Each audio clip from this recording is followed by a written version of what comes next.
जय हिंद साथियों।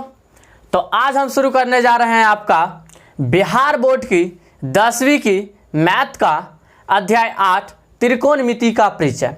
त्रिकोणमिति के परिचय में हम जानेंगे त्रिकोणमिति क्या होता है, त्रिकोणमिति का उपयोग हम कैसे करते हैं, त्रिकोणमितीय अनुपात क्या है, इन्हीं सब चीज़ों के बारे में हम क्या करेंगे इस चैप्टर में पढ़ेंगे। तो सबसे पहले हम देख लेते हैं त्रिकोणमिति है क्या। और एक चीज़ ये भी याद रखिएगा, ये चैप्टर जो है एग्जाम की दृष्टिकोण से काफ़ी महत्वपूर्ण है, इसलिए क्योंकि इससे मैक्सिमम प्रश्न पूछ ली जाती है। तो इस चैप्टर को बारीकी से और ठीक से पढ़ने का प्रयास कीजिएगा। यदि किसी प्रकार की परेशानी हो, दिक्कत हो तो कमेंट में निश्चित लिखिएगा। चलिए तो हम शुरू करते हैं आज इसकी परिभाषा। त्रिकोणमिति अंग्रेजी होता है ट्रिगोनोमेट्री। देखिए परिभाषा हम सबसे पहले देखते हैं। त्रिकोणमिति ग्रीक भाषा के 3 शब्दों से बना है। त्रि जिसका अर्थ होता है 3, गोनिया जिसका अर्थ होता है कोण, और मेट्रोन जिसका अर्थ होता है माप। याद रखिएगा त्रिकोणमिति 3 शब्दों से बना है। ग्रीक के 3 शब्द, त्रि जिसका अर्थ 3, गोनिया जिसका अर्थ होता है कोण, और मेट्रोन जिसका अर्थ होता है माप। तो अगर तीनों को मिला ले तो मिलाकर होता है, अर्थात त्रिभुज के तीनों कोनों के माप के अध्ययन को त्रिकोणमिति कहते हैं। देखिए ये परिभाषा लंबा होगा, आपको लगता होगा लंबा हो गया, लिखने में दिक्कत। आप ये लिख लीजिए देखकर सिर्फ, लेकिन याद करने के लिए सिंपल ये देखिए त्रिकोणमिति, यहीं से आपको याद होगा। त्रिकोणमिति, त्रि कहे तो 3, कोण कहे तो कोण, मिति कहे तो माप। 3 कोनों के मापों के अध्ययन को त्रिकोणमिति कहते हैं। 3 कोनों के मापों के अध्ययन को त्रिकोणमिति कहते हैं, नाम से ही स्पष्ट है। अब देखिए त्रिकोणमिति का उपयोग हम कहाँ करते हैं। तो त्रिकोणमिति का उपयोग नॉर्मल कहे तो हम ऐसे अपने लाइफ में नहीं करते हैं, नॉर्मल लाइफ में, लेकिन इसका उपयोग काफ़ी महत्वपूर्ण है। इसका उपयोग जो है साइंस टेक्नोलॉजी के क्षेत्र में होता है, इंजीनियरिंग के क्षेत्र में होता है। यदि हम बात करें इसका उपयोग तो सेना जो है वहाँ भी निशाना साधने के क्रम में इसका उपयोग करते हैं। किस प्रकार से करते हैं तो आप जाके इसके उपयोग में भी पढ़िएगा, अध्याय 9 ही है उसमें भी आपको बताएंगे। फिर आप समझिए कि एक टावर हम देखते हैं और टावर की ऊंचाई बिना टावर पे चढ़े हमको मापना है, तो कैसे मापेंगे? तो त्रिकोणमिति का उपयोग करके। यदि मान लेते हैं समुद्री जहाज समुद्र में हमें दिखाई दे रहा है और हम कहीं से देख रहे हैं किसी स्टेशन जो कि होता है वहाँ रहने का जगह, वहाँ से हम मान लेते हैं समुद्र के अंदर देख रहे हैं जहाज को और हमें उसका दूरी निकालना है, तो उसी जगह से हम उसका दूरी निकालेंगे वह कहाँ पर है। सेना देखिए मान लेते सेना मिसाइल से क्या करता है, ऊपर उड़ते हुए किसी विमान को निशाना साध रहा है, तो कैसे साधेगा? तो त्रिकोणमिति का उपयोग करके। यानी त्रिकोणमिति का उपयोग कहे तो काफ़ी महत्वपूर्ण है, लेकिन हम नॉर्मल लाइफ में उपयोग तो कर लेते लेकिन जानते नहीं इसका उपयोग कहाँ किए, कैसे किए। तो देखिए आगे हम बात करते हैं त्रिकोणमितीय अनुपात। त्रिकोणमितीय अनुपात ट्रिगोनोमेट्रिक रेशियोज। अब देखते हैं त्रिकोणमितीय अनुपात, तो इसकी सबसे पहले परिभाषा देखते हैं और फिर अभी बात करेंगे ये त्रिकोणमितीय अनुपात क्या है। देखिए किसी समकोण त्रिभुज में किन्हीं 2 भुजाओं एवं कोनों के बीच के संबंध को दर्शाने वाले अनुपात को त्रिकोणमितीय अनुपात कहते हैं।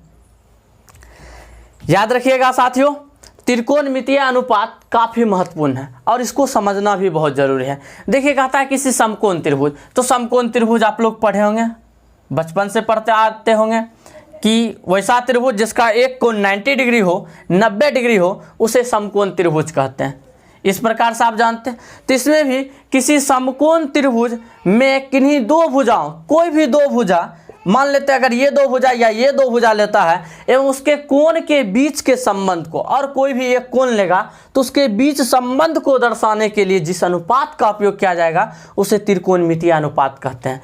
त्रिकोणमितीय अनुपात जो है 6 है, तो याद रखिएगा त्रिकोणमितीय अनुपात 6 है। और ये अभी सिर्फ आप नाम याद रखिए, सिर्फ इतना ये 6 नाम याद रखना है। इसके बाद का जो सूत्र वगैरह है वो आपको ऐसे ही याद हो जाएगा। देखते हैं फिलहाल यहाँ नाम। तो त्रिकोणमिति जो है, त्रिकोणमितीय अनुपात जो 6 है, पहला है साइन। अब याद रखिए साइन के साथ ये क्या लगा है, तो साइन के साथ ये लगा है थीटा। क्या होता है? थीटा। थीटा कैसे लिखते हैं? तो सबसे पहले हम शून्य कहिए या 0 कहिए, दोनों में से किसी एक चीज़ को मान लेते हैं, बना लेते हैं और 20 से 2 भाग कर देते हैं, ये हमारा हो जाता है थीटा। और याद रखिएगा साइन के साथ थीटा हम प्रयोग करते हैं, कभी कभी ए भी प्रयोग करता है। कैसे ये होता है, कभी थीटा तो कभी ए। याद रखिए, देखिए यहाँ अगर इसका हम नाम रखते हैं तो ABC ऐसे रख सकते हैं। अगर इस कोण को हम लेंगे तो क्या लिखाएगा, साइन ए लिखाएगा। अगर इस कोण को लेंगे तो साइन सी लिखाएगा। बी का 90 डिग्री, बी का हम जल्दी उपयोग 90 डिग्री वाले कोण का उपयोग हम नहीं के बराबर करते हैं, यानी नहीं ही करते हैं, दोनों न्यून कोण का उपयोग करते हैं। तो कैसे करते हैं न्यून कोण का उपयोग, तो अभी आगे चल के बताएंगे। फिलहाल हम देखते हैं यहीं पे। तो पहला है साइन थीटा। साइन थीटा का संक्षेप होता है साइन थीटा। देखिए साइन में ई लगा है, लेकिन जब हम प्रयोग करेंगे, कहीं भी प्रश्न को हल करेंगे तो पूरा ना लिखकर सिर्फ साइन थीटा लिखेंगे, साइन से ई को हटा देंगे। फिर उसी प्रकार दूसरा है, याद रखिए साइन में को लगा दीजिए, कोसाइन। पहला लिखकर जितना भी होता है पहला के साथ को लग जाता है। देखिए कोसाइन इसका भी संक्षेप होता है, कोसाइन थीटा का संक्षेप होता है कोस थीटा। शुरू का 3 ले लिया। उसके बाद होता है टेंजेंट थीटा। टेंजेंट थीटा जो है इसका भी संक्षेप होता है 3 लेकर टेन थीटा। अब उसी प्रकार से देखिए टेंजेंट था, इसमें को लगा देगा, कोटेंजेंट थीटा, इसका भी संक्षेप होता है कोट थीटा। फिर देखते हैं सेक थीटा, सेकेंड थीटा, तो सेकेंड थीटा जो है इसका भी संक्षेप जो होता है सेक थीटा होता है। फिर देखिए कोसेकेंड थीटा, इसका भी संक्षेप होता है कोसेक थीटा। इस प्रकार से हम देख लीजिए। अब ये 6 नाम आपको याद रखना होगा। अगर ये पूरा नाम याद रहे ना रहे उससे कोई दिक्कत नहीं है, लेकिन ये नाम आपको याद रहना चाहिए। ये 6 के 6 थीटा आप ठीक प्रकार से या 6 के 6 त्रिकोणमितीय अनुपात है, ठीक प्रकार से याद कर लीजिएगा। अब देखिए हम इसी की बात करेंगे, थीटा और ए कैसे लगता है। तो इसके लिए हम सबसे पहले समकोण त्रिभुज चलते हैं। जब ही हम समकोण त्रिभुज की बात करते हैं तो तुरंत हमें याद आता है पाइथागोरस प्रमेय। पाइथागोरस प्रमेय क्या होता है, तो ये आप 8 क्लास में पढ़ चुके हैं, यदि नहीं पढ़े हैं तो जान जाइए। हम पाइथागोरस प्रमेय तो कहाँ आता है, समकोण त्रिभुज। समकोण त्रिभुज में आप ये जानते हैं समकोण त्रिभुज ऐसा होता है कि इस प्रकार से हम एक समकोण त्रिभुज बनाते हैं जिसका एक कोण कितना हो 90 डिग्री। तो देखिए एक समकोण त्रिभुज है, इसमें बड़ी भुजा क्या है, कर्ण। तो बड़ी भुजा का जो वर्ग है अन 2 भुजा के वर्गों के योग के क्या होता है, बराबर होता है। बड़ी भुजा का वर्ग है तो कर्ण का वर्ग, कर्ण स्क्वायर, कर्ण का वर्ग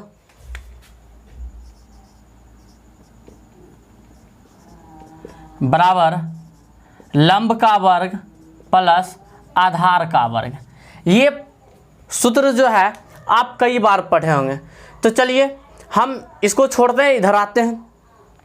अब यहाँ पर हम देखते हैं कि ये समकोण त्रिभुज में जो आ गया कर्ण लंब आधार, ये नॉर्मल सिर्फ हम समकोण त्रिभुज बोले तो कर्ण लंब आधार ये 3 चीज आता है। ये आप सब दिन से पढ़ते आ रहे हैं। आप जानते हैं लंब जो, जैसे यहाँ देखिए लंब क्या है हमारा ए बी लंब है, तो ए बी लंब है, लंब का होता है परपेंडिकुलर जिसका संकेत होता है पी।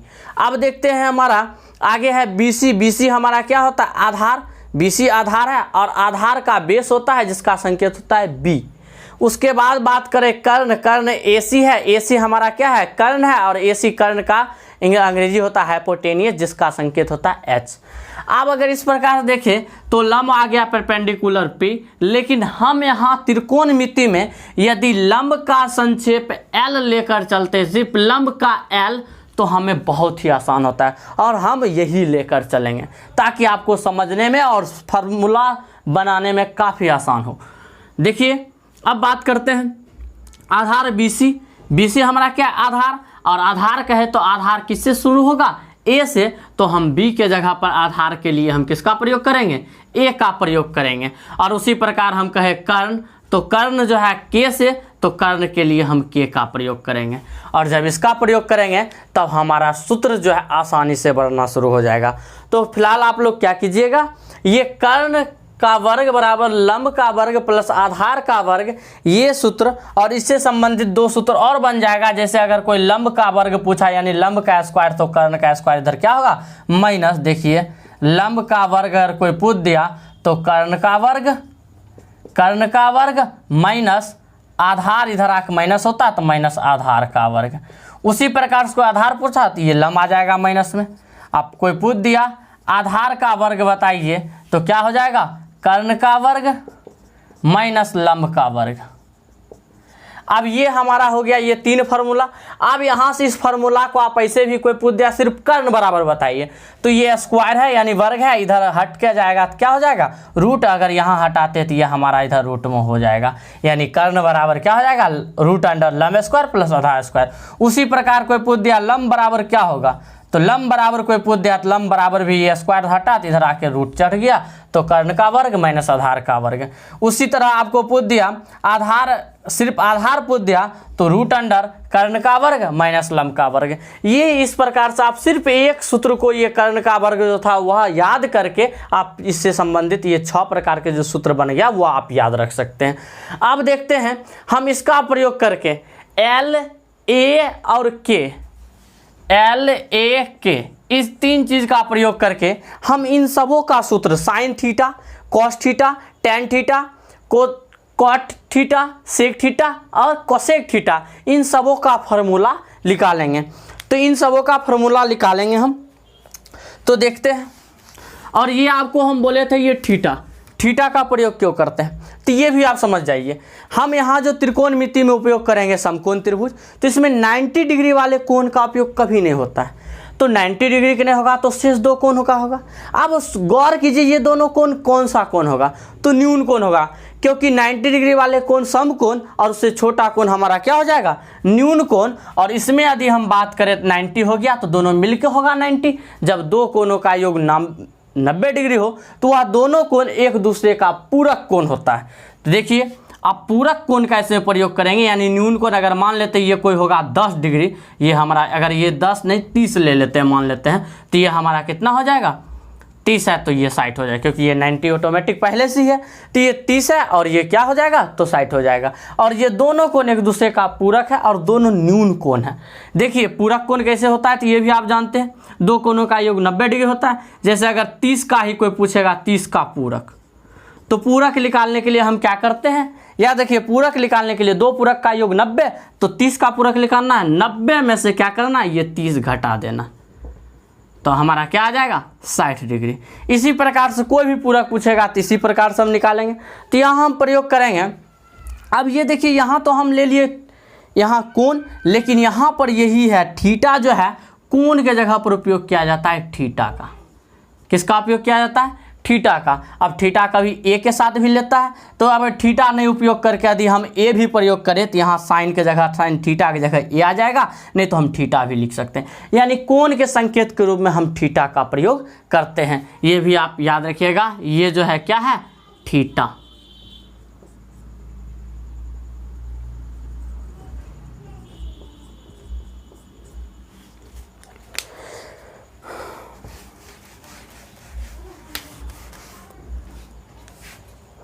ये जो अभी हम मिटा चुके हैं ये आपके पास लिखा होगा, वहाँ से आप देखिए। इसको हम देखते हैं। सबसे पहले क्या था साइन, देखिए सबसे पहले हम लिखते हैं साइन थीटा। दूसरा क्या था हमारा कॉस, कॉस थीटा। तीसरा हमारा क्या था टेन, तो टेन थीटा। अब उसके बाद देखिए ये तो हम एक बार इधर सीधा से लिखे, अब नीचे से उल्टा लिख लेंगे। नीचे से कैसे उल्टा, देखिए नीचे से क्या था, नीचे हमारा था सबसे नीचे था कोसेक थीटा। उसके बाद क्या था ऊपर, उसके बाद देखिए तो आपका होगा सेक थीटा। उसके ऊपर क्या था, तो उसके ऊपर आप देखिए तो आपका होगा कोट थीटा। यानी इस प्रकार से हम 6 थीटा को लिख दिए। अब आप कहिएगा इस कैसे क्यों लिख दिए 6, तो बस सूत्र निकालने के लिए। कैसे सूत्र निकालेंगे, तो क्या बोले अभी इसका उपयोग करके एल ए के कहे, तो अब यहाँ से हम एक कोड याद रखेंगे। ऐसे ही नॉर्मल आप कोड याद रख सकते हैं, लाल कक्का, यानी कि कोई काका है जो लाल दिखता है इसलिए लाल कक्का। ठीक, इसका उपयोग करते हैं लाल एल ए एल, कक्का कक्का का के ए, लाल कक्का, लाल कक्का। बस इसको याद रखेंगे और यहीं से हमारा क्या होगा 6 के 6 फार्मूला बन जाएगा। कैसे बनेगा तो ये भी हम देखते हैं। अब देखिए कोई हमें पूछ दिया यहाँ से साइन थीटा बराबर सूत्र बताइए, साइन थीटा। अब देखिए साइन थीटा बराबर कोई अगर सूत्र पूछ दिया तो साइन, देखिए यहाँ गौर कीजिए, साइन थीटा ऊपर से ले लीजिए इस प्रकार से साइन थीटा के लिए, तो साइन थीटा बराबर हो जाएगा लंब और ये बटा में क्या हो जाएगा कर्ण, लंब बटे कर्ण। इसी का संक्षेप आप लिख सकते हैं ये शब्द का प्रयोग करके। लंब के लिए P होता है P और कर्ण का होता है H, P/H भी लिख सकते हैं, या सिंपल याद रखने के लिए जो हम कोड याद किए, कोड लाल कक्का L/K। उसी प्रकार अब देखते हैं ये कोई पूछ दिया कॉस, कॉस थीटा बराबर क्या होगा, तो कॉस का भी देख लीजिए यहीं पर। कॉस के लिए क्या, कॉस, तो कॉस देखिए ऊपर क्या है A बाय, नीचे क्या है K, A/K। अगर इसका आप हिंदी नाम बोले तो A से हो जाएगा आधार और K से हमारा क्या हो जाएगा कर्ण। उसी प्रकार आप देखिए tan,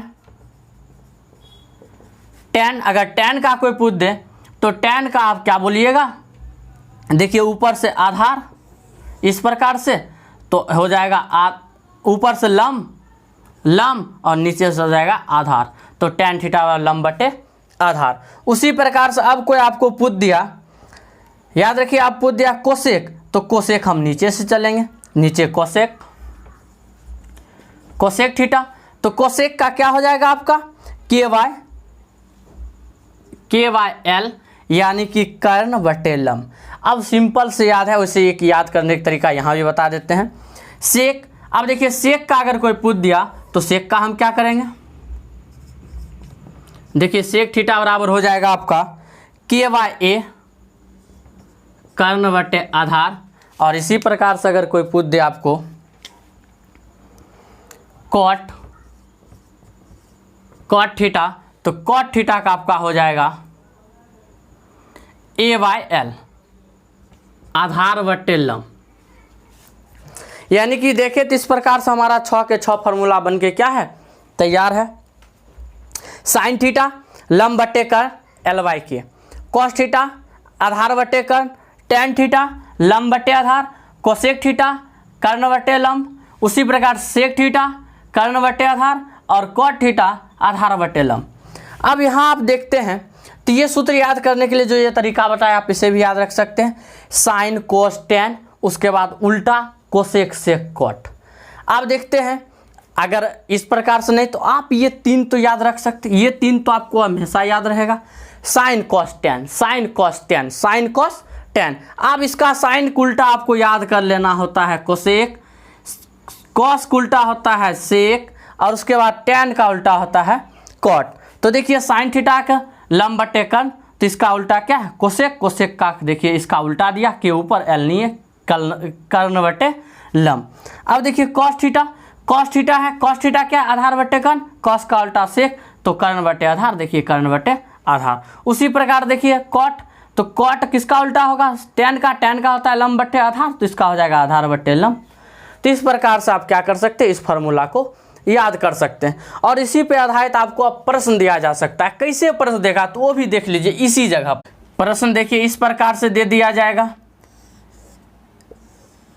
ABC एक समकोण त्रिभुज है जिसमें B समकोण है, यानी कहेगा ABC एक त्रिभुज है जिसमें B क्या है समकोण है, और AB दे दिया जाएगा 4 और BC दे दिया जाएगा 3। तो इसमें आपको कहेगा कि बताइए, यहाँ ध्यान दीजिए, यहाँ थीटा भी ले सकते हैं या यहाँ नहीं लेकर यहाँ A के पास भी ले सकते हैं। तो आपको पूछा जा सकता है साइन थीटा बराबर बताइए, कॉस थीटा बराबर बताइए।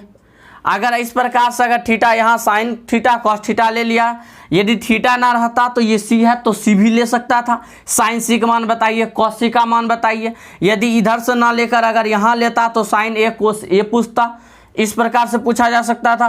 तो हम यहाँ पर थीटा फिलहाल हटाते हैं और A और C दोनों तरफ से लेते हैं।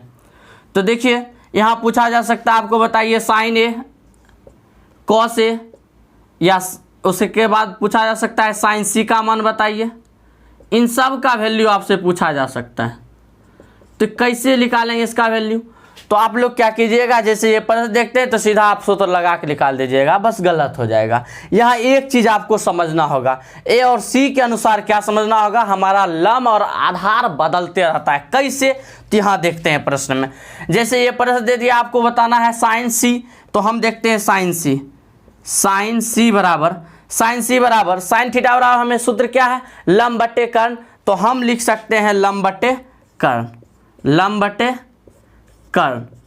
अब यहाँ पे आप क्या कीजिएगा, यहाँ जानते हैं कि लंब हमारा क्या होता है, ये लंब होता है और ये कर्ण होता है। इस प्रकार से आप लिख सकते हैं। तो ये इस प्रकार से लिखिएगा तो ये रॉन्ग भी हो सकता है। कैसे, तो हम ए में चलेंगे तब पता चलेगा। फिलहाल सीम तो ऐसे हो जाता है, इसलिए पता देखिएगा यहाँ सीम में लंब बटे कर्ण। तो यहाँ क्या समझना है, साइन सी लंब बटे कर्ण। तो याद रखिए, जो भी हमें थीटा के रूप में या सी ए कुछ भी पूछे, जो चीज़ पूछा जाएगा उसके सामने का लंब होता है। तो हमें यहाँ पर क्या पूछा गया, साइन सी, तो सी के सामने का ये लंब होगा। तो लंब हमारा क्या हो जाएगा, ए बी बटे, और कर्ण हमेशा बड़ी भुजा ही कर्ण रहता है, कर्ण हमेशा कर्ण ही रहता है, जो कि ये है। तो अब देखिए कर्ण हमें दिया गया नहीं है, लेकिन हम जानते हैं लंब और आधार दिया हो तो कर्ण निकालने का यहाँ पर हम ये फॉर्मूला जानते हैं। कर्ण बराबर क्या होगा, रूट अंडर लंब का स्क्वायर प्लस आधार का स्क्वायर। लंब यहाँ पे क्या है 4 का स्क्वायर करेंगे तो क्या होगा 16 प्लस, उसके बाद देखिए आधार है 3 का स्क्वायर करेंगे तो क्या हो जाएगा 3 3 9, 16 9 25, और 25 का वर्गमूल करेंगे तो हमें क्या आ जाएगा 5। तो ये हमारा आ गया 5। तो कर्ण हमारा क्या ए सी, तो हो गया साइन सी बराबर 4/5। अब देखते हैं साइन ए निकाल कर। अब अगर साइन ए बराबर लंब बटे कर्ण लिखते हैं, लंब बटे कर्ण, अगर ये सिंपल सा ये सूत्र लिखे और बैठाने का प्रयास करेंगे जिस पे यहाँ दिया गया जिस प्रकार उस प्रकार, तो ये रॉन्ग हो सकता है। इसलिए हम यहाँ पर क्या करेंगे, साइन ए, तो सबसे पहले थीटा का रूप जो दिया गया ए, वह देखते हैं। यहाँ पर थीटा का रूप ए के सामने का क्या है हमारा, ये 3, थीटा के सामने का हमेशा क्या होता है लंब। तो हमारा अब लंब क्या हो गया BC बटे, और हमारा क्या कर्ण हमेशा कर्ण होता है, कर्ण AC। तो हमारा साइन ए बराबर क्या हो जाएगा 3/4। सिर्फ देखिए थीटा का रूप बदलने पर हमारा क्या आ रहा है, मान बदल कर आ रहा है। तो ये चीज़ याद रखिएगा, थीटा का सामने का क्या होता है, थीटा के सामने हमेशा लंब होता है, लंब, और बड़ी भुजा हमेशा कर्ण, यानी कि कर्ण हमेशा कर्ण ही रहेगा, और संलग्न भुजा कहिए आसन्न भुजा कहिए, यानी जो थीटा के साथ लगा हुआ छोटी भुजा है वह हमेशा क्या होगा, आधार होगा। यानी कि आप लंब और कर्ण जान गए, से जो बच गया वह आधार होता है, सामने का लंब, ये भी याद रखिएगा ठीक से। उसके बाद देखते हैं हम कॉस ए। अगर कॉस ए की बात करें तो हमारा कोस ए का सूत्र क्या है, आधार बटे, देखिए आधार बटे कर्ण। अब आधार कोस किसका, ए। अब देखते हैं कोस ए, तो एक सामने वाला हमारा क्या हो जाएगा कर्ण। तो जब ये कर्ण हो जाएगा तो हम यहाँ पर देखते हैं क्या आधार, तो आधार हमारा क्या होगा 4। तो कोस ए बराबर हो जाएगा आधार ए बी बटे कर्ण AC, तो हो जाएगा हमारा 4 बटे AC का मान 5, और ये हमारा क्या हो जाएगा आंसर। तो इस प्रकार से आप कभी भी प्रश्न दिया रहेगा तो आप बना सकते हैं। प्रश्नावली में बहुत सारे प्रश्न दिया गया है जिसको हम हल करेंगे इन्हीं सब सूत्रों का उपयोग करके, इन नियमों का अप्लाई करके। थीटा के सामने का लंब होता है, बड़ी भुजा कर्ण होता है, एक छोटी भुजा जो बच गया शेष वह आधार होता है। इन 3 सूत्रों को हमेशा याद रखिएगा, क्योंकि जब भी आप बनाइएगा तो ये कर्ण लंब आधार इनका प्रयोग आपको ज़्यादा से ज़्यादा करना होगा। तो याद रखिएगा कर्ण बराबर रूट अंडर लंब स्क्वायर प्लस आधार स्क्वायर, लंब बराबर रूट अंडर कर्ण स्क्वायर माइनस आधार स्क्वायर, और आधार बराबर रूट अंडर कर्ण स्क्वायर माइनस लंब स्क्वायर। इन सब फार्मूला को यूज करना होगा। और ये अगर आप याद रखते हैं लाल कक्का, तो आपको ये सूत्र याद करने की आवश्यकता नहीं। 3 याद कीजिए, इसके विपरीत साइन का उल्टा कोसेक, कोस का उल्टा सेक, और टैन का उल्टा कॉट, ये याद रखिएगा। ये भी आपको कोई दिक्कत नहीं होगा इसमें भी। तो इस प्रकार से आप क्या कर सकते हैं, आगे आप प्रश्नावली को स्वयं हल कर सकते हैं। वीडियो काफ़ी लंबी हो रही है, साथ ही साथ गर्मी भी है, तो इसलिए आज का वीडियो यहीं रोकते हैं और आगे फिर बताएंगे इससे आगे। तो तब तक के लिए जय हिंद,